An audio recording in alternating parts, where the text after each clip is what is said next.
Hello everyone. Good morning, good afternoon, good evening, good night to you.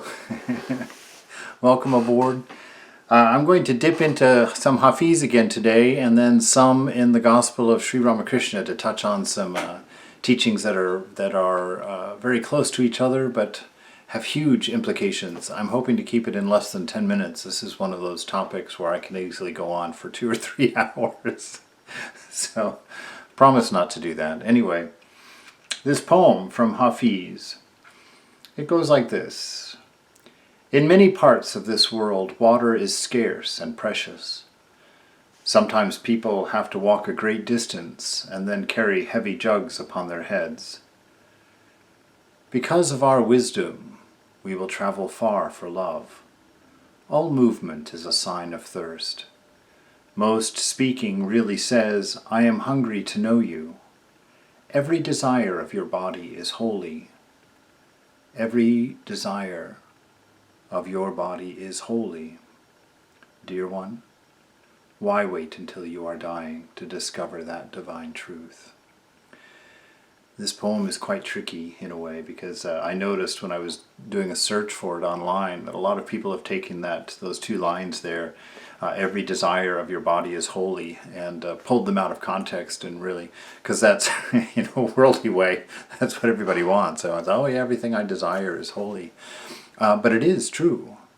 But it's not true in the surface situation, in the shallow interpretation of these things. It's true in the greater and deeper understanding of things. You see, he's saying here that our whole life is a movement caused by thirst, and our thirst is for love, for God, for the divine, however you may call it. And that everything that we build is for love. We go into architecture for love, we go into art for love, we opt for the higher paying job for love, whether it's love of money or love of creation or love of control or love of power, love of pleasure. Love is our motivating force in this world, and that's why he says here, every movement, all movement is a sign of thirst, which is why God is the absolute, the unchanging, because in the perfect there is no lack, there's no imbalance, nothing that would cause movement. The will of God and what is are synonymous. If God were to have a will, it would immediately happen. That's the nature of being all-powerful and all-present and the highest ideal in all things. So he's talking about here in this poem the effort that we all put out to find love and to touch love and to discover love. And then he says, most speaking really says, I'm hungry to know you. We're all trying to undo our ignorance, undo our bondage, undo the trap of misunderstanding the world, seeing it as a collection of objects and not seeing its unity and not seeing the highest principle behind it, the divine love in it, but worshiping our bodies, worshiping our own minds, worshiping our own personalities, causes us a lot of pain and a lot of distinction and loneliness and cuts us off from the rest of the world. So when he's saying here that every desire of your body is holy, he's talking about something that Sri Ramakrishna elucidates quite nicely in the Gospel that I looked up here. Someone asked Ramakrishna, is it possible to see God? Everybody wants to see God. That's the thing. If he's there, I want to see him. If he's not there, let me be done with it, really. The master says to him, yes, certainly. Living in solitude now and then, repeating God's name and singing his glories and discriminating between the real and the unreal, these are the means to employ to see him. The questioner then asks, under what conditions then does one see God? The master says, cry to the Lord with an intensely yearning heart, and you will certainly see him. People shed a whole jug of tears for wife or children. They swim in tears for money. But who is it that weeps for divine love, that weeps for God? Cry to him with a real cry. What he's saying is that you've really got to know what you want. You've got to know what you want. And why is that so important? Down here, he says, God reveals himself to a devotee who feels drawn to him by the combined force of all of these attractions, these 3 attractions.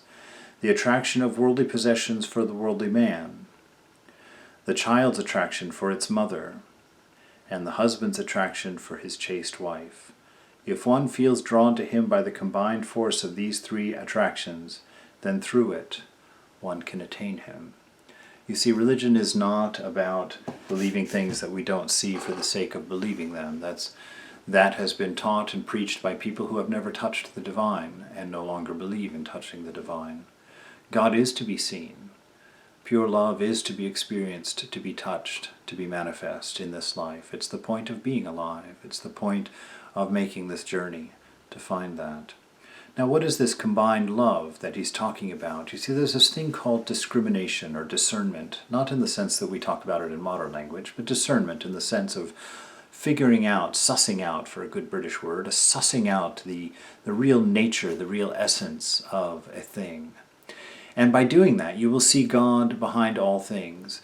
What you will find is that when you take an object that you appreciate, something that you feel drawn to, for instance, if I can get my pad on here in the right place, he gives a really good example here. I don't know if I'm going to be able to find this quick enough to use it. But he talks about discriminating. He says, yes, discriminate about objects. Consider, what is there in money or in a beautiful body? Discriminate, and you will find that even the body of a beautiful woman consists only of bones, flesh, fat, and other disagreeable things. Why should a man give up God and direct his attention to such things? Why should man forget God for their sake?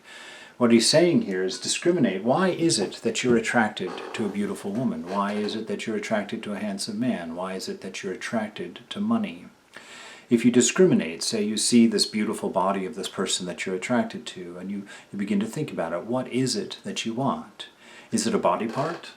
Take a knife, go pick any body part you want, slice it off, it's yours. What happens? The mind withdraws, kind of, gross. No, that's not what you want. Clearly it's not a body part that you want. Is it the body that you want? So the person lays down dead. The body's there for the taking, cold and clammy, all yours. What does the body of the mind again recoils? Oof, no, that's not what I want. Well, if it's not the body that you wanted, it's not a part of the body that you were wanted, what was the lust all about? What were you looking for in that? You see, when you take things apart and put them into their component pieces and discriminate, you will find that what you are attracted to in everything that you love is a quality of the divine, a name of God, as it were. And so when Thakur says, have those loves combined, the loves that we normally, we scatter it, we take away that singular focus, that strength, and we give our strength to all these things that we like. We put our needs outside of ourselves and then become slaves to those things that we've empowered in order to have them or run after them or to get them. So Thakur is saying, Ramakrishna is saying, look at the things that you desire. Look at them very closely, so closely that eventually you see the name of God. And then take the thing itself, God himself, God herself, and hold on to that. And seek that and know that that exists within you. That's been our big message. And don't let the world of objects pull you out. Every desire that you have is for God. But you've broken him into 1,000 pieces and put little name tags called God on beautiful women, on handsome men, on big riches, nice houses, good jobs, prestige, name and fame. All of these things. And once we put that name tag on them, we have to run after them. We're forced into slavery, to search for them. And because they are not real, and you say, how can they be not real? I can pick them up and touch them. The only thing real, in one sense, in this universe is potting soil. I've said this to my friends many times, Take anything that you love and let it sit there long enough, it turns into potting soil. So the only thing that can be had in this world is potting soil. Are you really going to spend your life collecting potting soil, Is that really what it's about? No, it's about the unchanging, the highest principle of love that imbues it with meaning. It's God's manifestation in that potting soil, as in turning the dust into Adam, That Adam was a higher manifestation of love than the original dust was. And God is the impetus for that. Our highest ideal is the impetus for that.